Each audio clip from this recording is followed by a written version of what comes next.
नमस्कार, मी विजया डोळे आदिनाथ ज्योतिष चॅनल आपलं सहर्ष स्वागत करते. आपण आत्तापर्यंत ग्रह, राशी, नक्षत्र असं स्पष्ट ग्रह काढणे, स्पष्ट भाव करणे, नंतर त्यातले सब म्हणजे उपनक्षत्र स्वामी आणि सब म्हणजे उपनक्षत्र स्वामी तो कसा काढायचा, त्याची कोष्टकं काय, आपण सगळं काही अभ्यासलेलं आहे. आता आपण या भागामध्ये कृष्णमूर्ती पद्धतीची विचारधारा बघणार आहोत. म्हणजे कृष्णमूर्ती पद्धतीचा बेस हा पारंपरिकमध्ये आहे हे अगदी नक्कीच आहे, परंतु तरी सुद्धा कृष्णमूर्ती पद्धती आणि पारंपरिक याच्यात काय भेद आहे, फरक आहे, हे आपल्याला अभ्यासाचा आहे. अभ्यास पहिलं तर पारंपरिक मध्ये काय आहे, ग्रह जे 12 ग्रह आहेत त्यातल्या नवग्रहांना राशी आहेत, स्वराशी आहेत, उच्च नीच राशी आहेत. ओके, तसं आपल्याकडे कृष्णमूर्ती पद्धती मात्र स्वराशी आहेत. त्याचा समजा मंगळ घेतला, त्याच्यात कोणत्या राशी आहेत, स्वराशी मेष आणि वृश्चिक. शनी घेतला, त्याच्या 2 राशी कुठल्या आहेत, मकर आणि कुंभ. चंद्र घेतला, त्याची एकच राशी आहे कर्क. रवी घेतला, त्याचा सिंह. अशा प्रत्येकाच्या स्वराशी आहेत, हे आपण अभ्यासलेलं आहे. या स्वराशी आपल्या कृष्णमूर्ती तशाच आहेत, परंतु प्रत्येक ग्रहाच्या उच्च नीच राशी, उच्च राशी, नीच राशी हे आपल्या कृष्णमूर्ती पद्धतीत नाही. तसंच शुभ ग्रह, पाप ग्रह हा फरक सुद्धा कृष्णमूर्तीत नाही. पारंपरिक मध्ये काय आहे, चंद्र, बुध, शुक्र, गुरु हे ग्रह शुभ आहेत, तर मंगळ, शनी, राहू, केतू हे ग्रह पापग्रह समजले जातात. तसं आपल्या कृष्णमूर्ती पद्धतीत मात्र नाही. या पद्धतीत सगळ्या ग्रहांचं मूल्यमापन सारखंच आहे, फक्त स्वराशी मात्र प्रत्येकाच्या आपण अभ्यासल्या तशाच आहेत. उच्च राशी, नीच राशी हा प्रकार नाही. तसंच हा एक भेद झाला, हा एक फरक झाला. तसंच फलादेश देण्याच्या पद्धती सुद्धा संपूर्णतः वेगळी आहे, पारंपरिक आणि कृष्णमूर्तीची. पारंपरिक मध्ये कसं, एका कुठल्याही भावामध्ये एखादा ग्रह असेल तर तो ग्रह त्या भावाचं फल देतो आणि त्याच्या 2 राशी जिथे असतील त्याचं फलादेश देतो. परंतु कृष्णमूर्तीमध्ये तसं असत नाही. तर तिथे काय असतं, समजा मंगळ हा चतुर्थात आहे. पारंपरिक मध्ये कसं असेल, मंगळ चतुर्थाचं फळ देईल आणि त्याच्या 2 राशी मेष आणि वृश्चिक जिथे असतील पडलेल्या ज्या भावात असेल त्याचं पण फळ देईल. पण कृष्णमूर्तीमध्ये तसं नाही. कृष्णमूर्तीमध्ये कसं आहे, मंगळ जर चतुर्थात आहे तर तो ज्या नक्षत्रात आहे आणि त्या नक्षत्राचा स्वामी जिथे जाऊन पडला आहे त्याचा तो फलादेश देईल. मंगळ हा गुरुच्या नक्षत्रात आहे समजा, तर मंगळ चतुर्थात मंगळाचं फळ देणार नाही, तो गुरुचं फळ देईल. गुरु जिथे असेल, ज्या भावात असेल त्या भावाचं आणि त्याच्या 2 राशी, गुरुच्या कोणत्या राशी, धनु आणि मीन असतील, त्याचा फलादेश तो देईल. हा फरक आपल्याला पारंपरिक आणि कृष्णमूर्तीमध्ये सापडतो. एखादा ग्रह समजा गुरु मिथुनेचा आहे, कृष्णमूर्ती पद्धतीत मिथुनेचा गुरु आहे, तो गुरुच्याच नक्षत्रात आहे, म्हणजे पुनर्वसू नक्षत्रात आहे आणि त्याचा सब मात्र शुक्र आहे. आपण आता काय म्हणलं, जो ग्रह ज्या भावात असेल, तो ग्रह ज्या भावात असेल त्या भावाचा फलादेश नाही का त्या ग्रहाच्या नक्षत्र स्वामीचा फलादेश येतो. पण नक्षत्र स्वामी जर एकच आहे, गुरुचा नक्षत्र स्वामी गुरुच आहे, तर तो फलादेश गुरुचा देत नाही. तो ज्या सबमध्ये असेल त्याचा फलादेश देईल. म्हणजे गुरु समजा पुनर्वसूत असेल तर तो गुरुचा फलादेश न देता त्याचा सब कोण आहे, त्याचा सब समजा मंगळ आहे, तर तो मंगळाचा फलादेश देईल. येते का लक्षात? समजा गुरु हा पुनर्वसू नक्षत्रात आहे, म्हणजे गुरु गुरुच्या नक्षत्रात आहे म्हणून गुरुचं फळ देणार नाही, तर सबचं फळ देईल. हे आता आपण पाहिलं. पण सब पण गुरुच आहे, म्हणजे गुरु हा गुरुच्याच नक्षत्रात आहे, गुरुच्या सब मध्ये आहे, तेव्हा तो कोणाचं फळ देईल? सब सब सब जे उपनक्षत्र स्वामीचं फळ देईल. नक्षत्र आणि सब यांना अतिशय महत्व आहे. आपण मागेही बघितलेलं आहे की एखादा ग्रह ज्या नक्षत्रात असेल त्या नक्षत्र स्वामी जिथे पडला असेल त्या भावाचं फलादेश देईल. हे आता आपण पाहिलं. परंतु तो फलादेश होकारार्थी असेल का नकारार्थी असेल, उत्तर मात्र त्या भावाचा सब देईल. आपण सप्तम स्थानाचं हे बघूया. सप्तम स्थानाला काय बघतो आपण? विवाह बघतो, जोडीदार बघतो.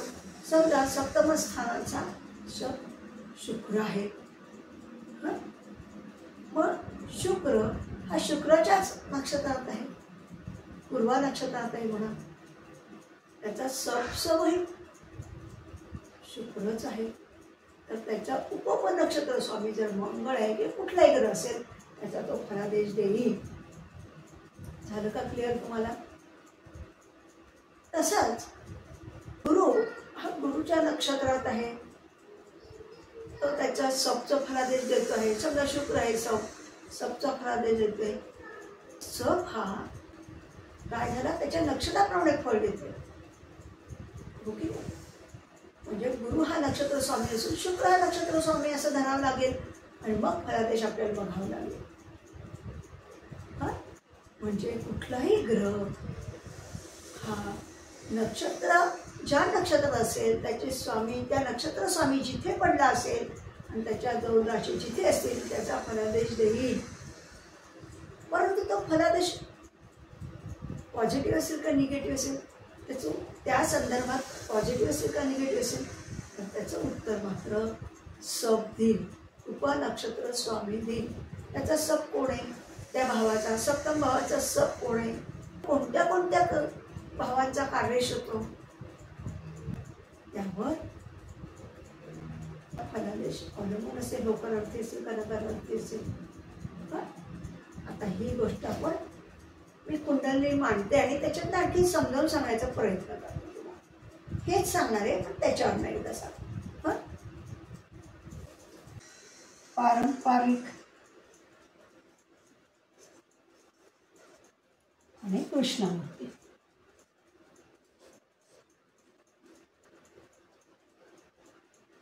काय शुभ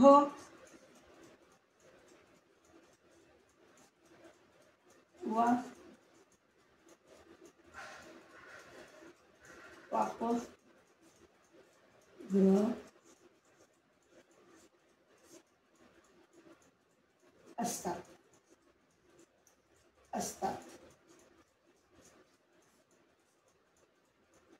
त्याच्यात काय शुभ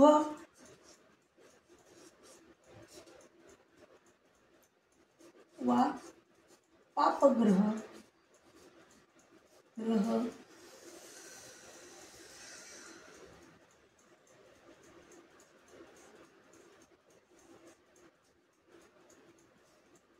भाव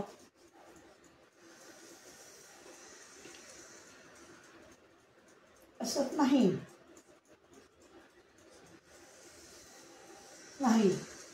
हा पहिला भेद. आता आपण समजा आपण एखादी कुंडली रॅन्डमली मांडून बघतोय. समजा हे 3 4 5 हे राशीचे आकडे आहेत, माहिती आहे तुम्हाला. 7 8 9 10 11 12 1 आणि 2 हे आपण भाव मांडलेले. भावामध्ये राशी मांडल्या. हा पहिला भाव, हा दुसरा भाव, हे आपल्याला सगळे 12 भाव माहीत आहे. तिसरी राशी मिथुन, चौथी कर्क, पाचवी सिंह, हेही तुम्हाला माहिती आहे. भावातले आकडे हे राशींचे असतात. आता कुठलेही ग्रह आपण कुठेतरी मांडून बघूयात. समजा शनी हा ग्रह चतुर्थात आहे.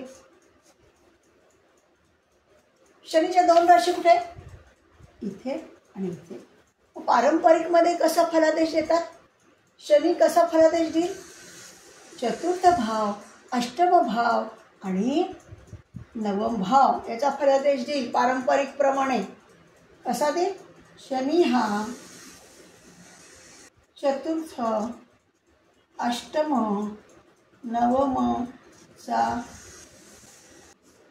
फलादेश देईल. आलं का लक्षात? हे कशाप्रमाणे? पारंपरिक प्रमाणे. पण आता हेच उदाहरण कृष्णमूर्तींनी कसं होईल? कृष्णमूर्तींनी शनी कोणाचं फल देईल? शनी ज्या नक्षत्रात आहे त्याचं फल देईल. मग सांगा बरं, शनी कोणाच्या नक्षत्रात आहे? समजा शनी आता कन्या राशी. कन्या राशीत कोणते नक्षत्र येतात? त्याच्यामध्ये हस्तमध्ये. समजा शनी हस्त,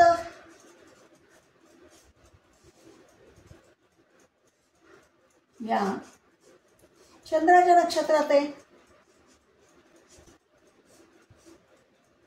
म्हणून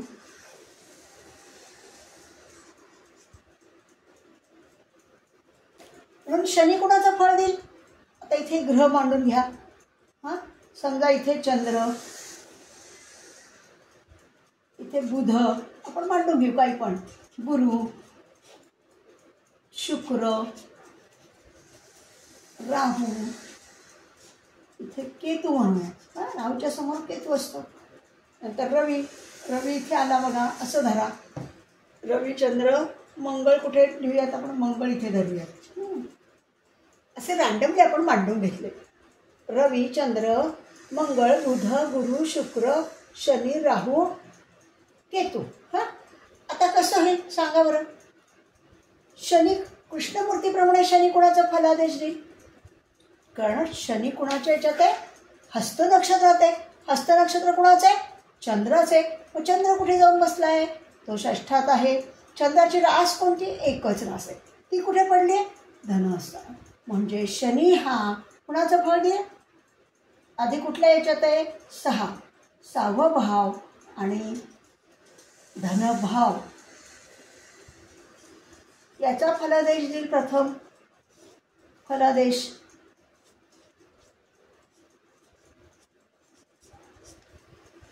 येते का लक्षात?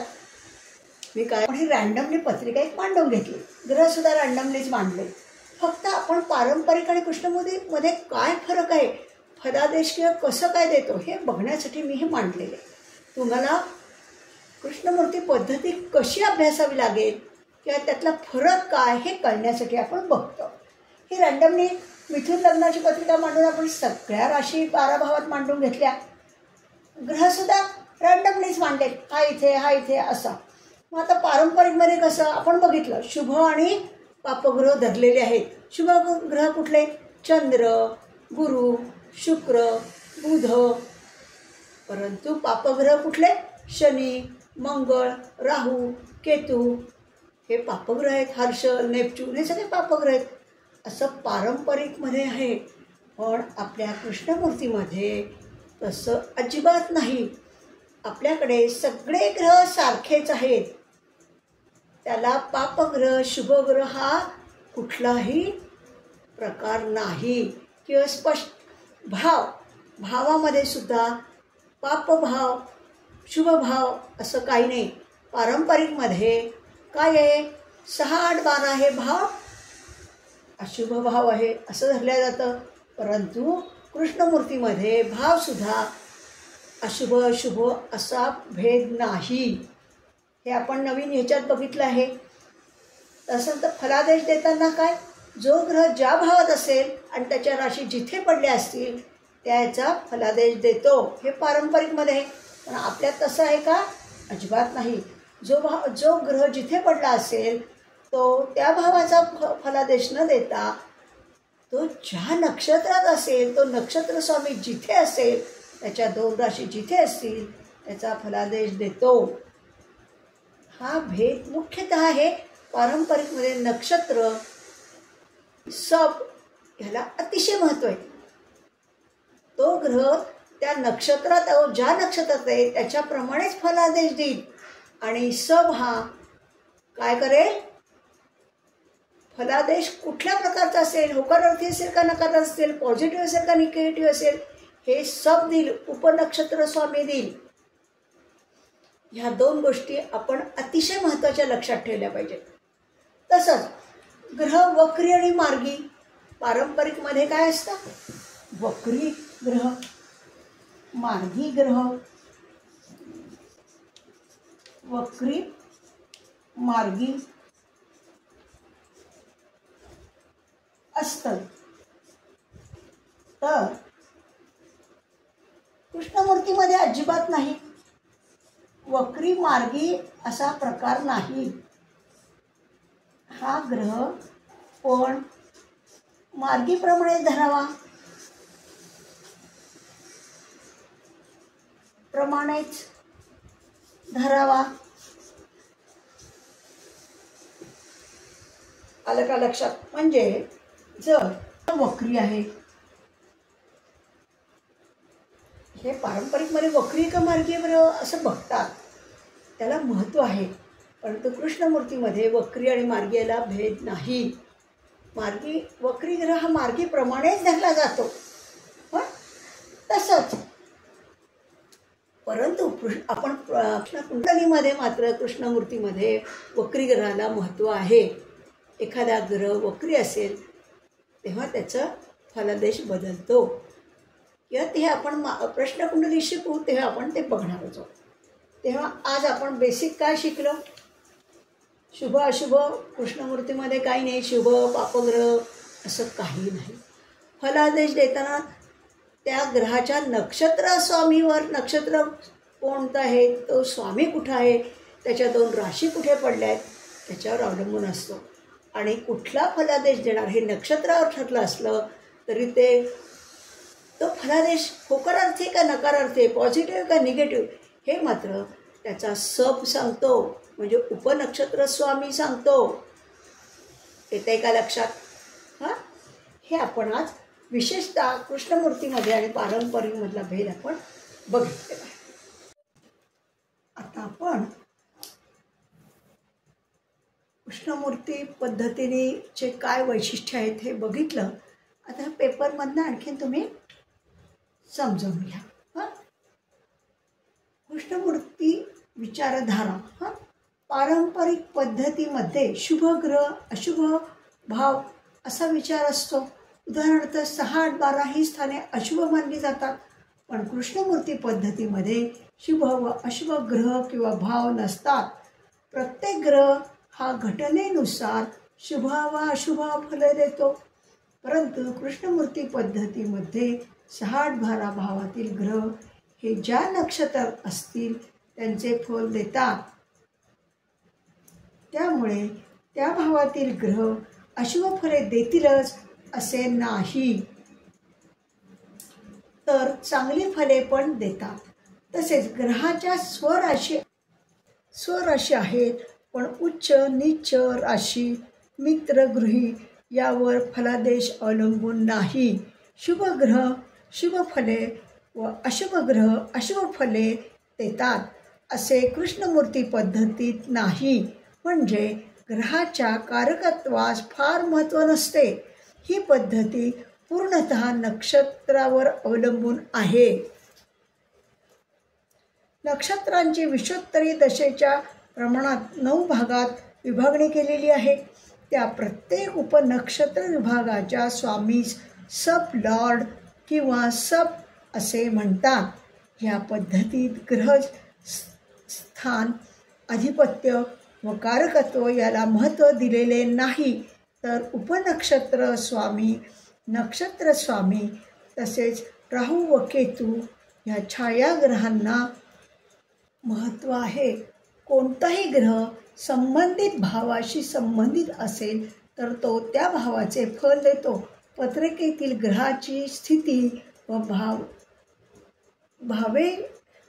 भावेशानुसार फले कोणत्या मार्गाने मिळतील हे दर्शवतो, तर नक्षत्र स्वामी मिळणारी फले दर्शवतो. भावाचा उपनक्षत्र स्वामी हा घटना घडणार की नाही हे दर्शवतो. प्रत्येक ग्रह त्याच्या दशेत तो ज्या स्थानी आहे त्या स्थानासंबंधी फल न देता तो ग्रह ज्या नक्षत्रात आहे त्या नक्षत्राचा स्वामी जिथे असेल त्या स्थानासंबंधी फल देतो.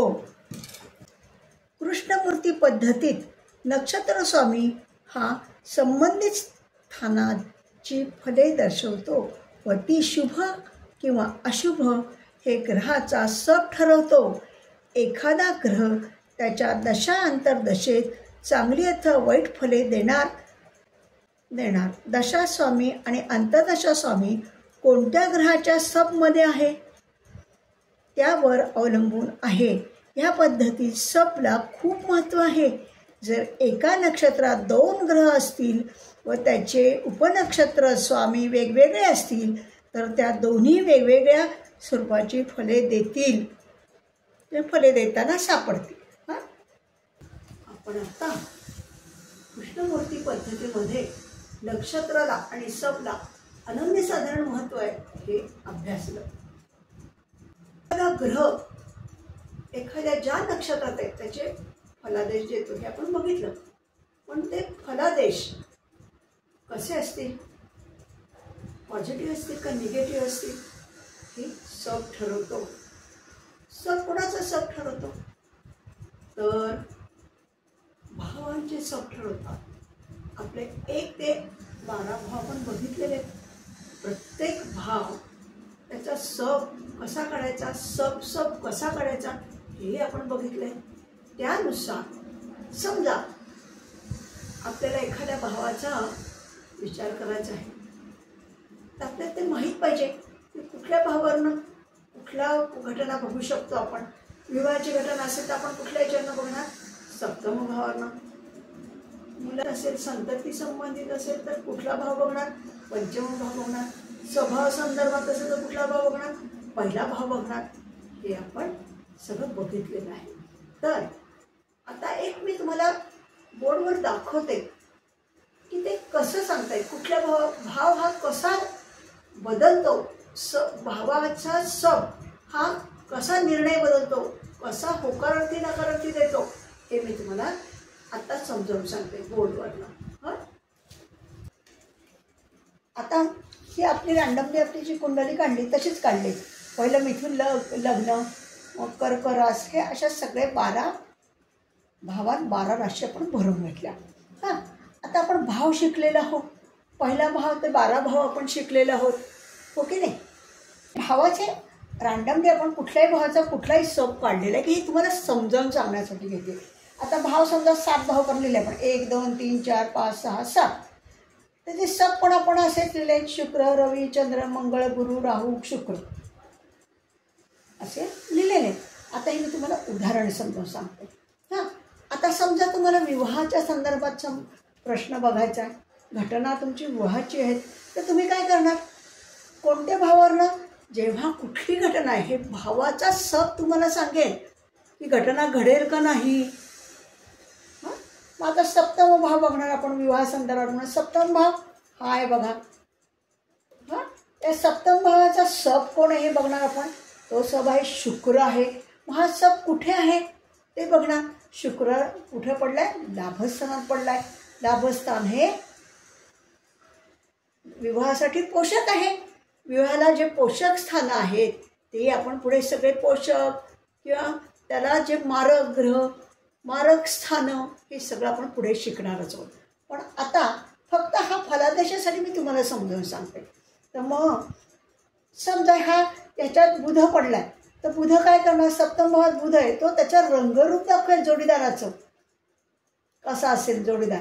परंतु तो विवाह होईल का नाही, तो सुखकारक असेल का नाही, का त्याचं विच्छेदन होईल, विवाह विच्छेदन, हे सगळं त्याचा सप तुम्हाला सांगेल सप्तम भावाचा. मग सप्तम भावाचा सप शुक्र आहे, तो कुठे पडलाय, लाभभावात पडलाय, म्हणजे पोषक भाव आहे. म्हणून विवाहाला पोषक भाव म्हणून विवाह उत्तम रीतीने सौख्य मिळेल, विवाह होईल, हे आपण त्याचं उत्तर दिलं. हा होकारार्थी उत्तर. पण समजा शुक्र लाभाभावात न पडता तो षष्ठ भावात पडला. बघा हा सप्तम भावाचा प्रश्न आहे, म्हणून सप्तम भावाचा सप पाहिला तो शुक्र आहे, तो 11 लाभात किंवा 11 भावात नाही पडला, तो समजा षष्ठ भावात पडला, तर लगेच त्याचे परिणाम बदलतील. कारण काय, सप्तम भावाचा षष्ठम भाव हे व्ययभाव आहे. आपण व्ययभाव शिकलेलो आहोत, हो की नाही. व्ययभाव काय करतो, त्या भावाचे जे चांगले गुण असेल ते सगळे हिरावून घेतो व्ययभाव. आता सप्तम भावाचा वरून आपण काय बघणार, विवाह बघणार. मग तो विवाहाला उशीर करेल, विलंब लावेल, किंवा विवाह सौख्यात काय करेल, विवाह सुखात कमतरता दाखवेल, किंवा कधी कधी तर विवाह विच्छेदन सुद्धा दाखवतो. म्हणजे बघा बरं, तो शुक्र लाभात असताना त्यांनी जे फायदे दिले ते सप्तम भावाच्या व्ययभावात आल्यामुळे लगेच त्याचे सगळे निर्णय बदलले. चांगला निर्णयाचे वाईट निर्णय दिला. म्हणजे त्या भावाचा सप हा तुम्हाला घटना पॉझिटिव्ह असेल का निगेटिव्ह असेल हे सांगतो. हे सांगण्यासाठीच मी तुम्हाला आत्ता हे सांगितलं, हे उदाहरण दिलं. तसंच आता ह्याच्यावर आणखीन एक मला समजावून सांगायचं आहे की समजा चंद्र आणि केतू दोन्ही षष्ठात पडलेत. बघा बरं, 6 आणि 12 पारंपरिक कुंडलीत काय म्हणतो आपण, अशुभ भाव. पण आपण समजा चंद्र हा कशात आहे, षष्ठात आहे, केतू पण षष्ठात आहे. पण आता चंद्र हा कुणाच्या लक्षात आहे, समजा चंद्र हा अष्टम आहे, 8वी रास म्हणजे कुठल्याली, वृश्चिक. वृश्चिकेत कुठलं असतं नक्षत्र सांगा बरं, वृश्चिकेत असतं अनुराधा नक्षत्र, शनीचं असतं, विशाखा नक्षत्र असतं. मग समजा चंद्र हा चंद्र हा विशाखात आहे, विशाखा या गुरुच्या नक्षत्रात आहे, गुरुच्या नक्षत्रात.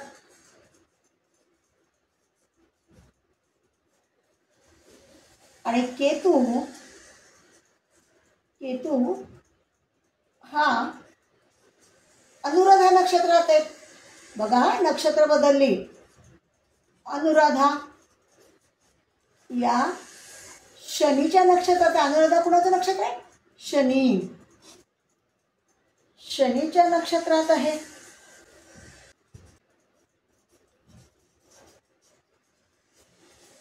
आता फलादेश कसा बदलला कृष्णमूर्तीमध्ये बघा, षष्ठ भाव म्हणून वाईट आहे असं नाही, तर तो चंद्र हा कुणाचं फळ देईल, विशाखा नक्षत्राचं फळ देईल. विशाखा म्हणजे कुणाचा, गुरु. गुरु कुठे बसलाय, दशम भावात बसलाय. आणि त्याच्या 2 राशी कुठे पडले, एक सप्तमात पडली आहे आणि दुसऱ्या राशी ते मीनेत आहे, तर तो मीनेचाच गुरु आहे. म्हणजे चंद्र कुणाचं फळ देईल, षष्ठ भावाचं फळ नाही देणार, तो दशम भावाचं फळ देईल आणि सप्तम भावाचं फळ देईल. म्हणजे तो वाईट झाला का, अजिबात नाही. 6 आणि 12 भावातला ग्रह, समजा एकाच भावात 2 ग्रह बसलेत. आता हा चंद्र आणि केतू आहे, ते चंद्र कुणाचं फळ देत आहे, नक्षत्राप्रमाणे गुरुचं देत आहे. तर केतू कुणाचं देते बघू, केतू अनुराधा नक्षत्रात आहे. मग अनुराधा नक्षत्र कुणाचं आहे, शनीचं आहे. मग तो कुणाचं फळ देणार, 4 आणि 8 आणि 9चं फळ देणार. तो कुणाचं फळ देणार, 4, 8 आणि 9चं फळ देणार. आणि चंद्र कुणाचं फळ देणार, 7 आणि 10चं फळ देणार. म्हणजे एकाच राशीत 2 ग्रह जरी असले तरी त्यांचे नक्षत्र वेगळे असले तर त्या नक्षत्र स्वामीनुसार तो फलादेश देतो.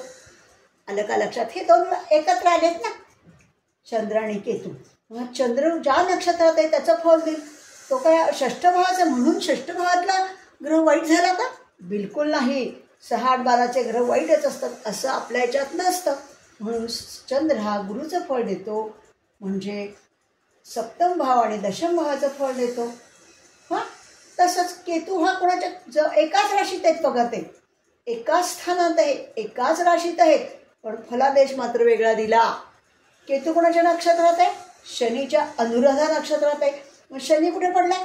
चतुर्थ भावात पडलाय. त्याच्या 2 राशी कुठे? अष्टम आणि नवमात आहे. म्हणून तो कोणाचं फळ देईल? 4 आणि 8 आणि 9 याचे फलादेश देईल. येते का लक्षात? म्हणजे एकाच राशीत एकाच स्थानात 2 ग्रह असू देत, 3 ग्रह असू देत, ते ग्रह जर वेगवेगळ्या नक्षत्रात असतील तर नक्षत्र स्वामी जिथे पडले असतील त्यांचा फलादेश देईल. हां, आज आपण कृष्णमूर्ती पद्धती विचारधारा, कृष्णमूर्ती पद्धती ॲक्च्युली कशी आहे हे आपण, आणि ती पारंपरिकपासून वेगळी कशी आहे हे आपण या भागामध्ये पाहिलं. पुढच्या भागामध्ये आपण त्याचे नियम कृष्णमूर्तीचे आपण बघणार आहोत. कृष्णमूर्ती ही सगळ्यामध्ये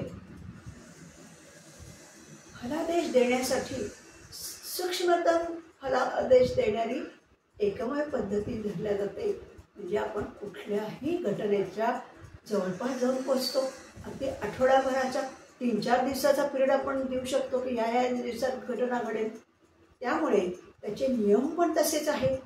ते सगळे आपण बघणार आहोत. आजपासून तर आपण कृष्णमूर्ती पद्धतीचा विचार करायला सुरुवात केली. तर पुढच्या भागात आपण ते बघूया. नमस्कार. आपण हा भाग इथेच संपवत आहोत आणि पुढच्या भागात आपण लवकरच भेटूया. आपण सगळ्यांनी हा भाग बघितला असेल आणि लाईक सबस्क्राईब केलं असेल याची मला पूर्ण खात्री आहे. धन्यवाद.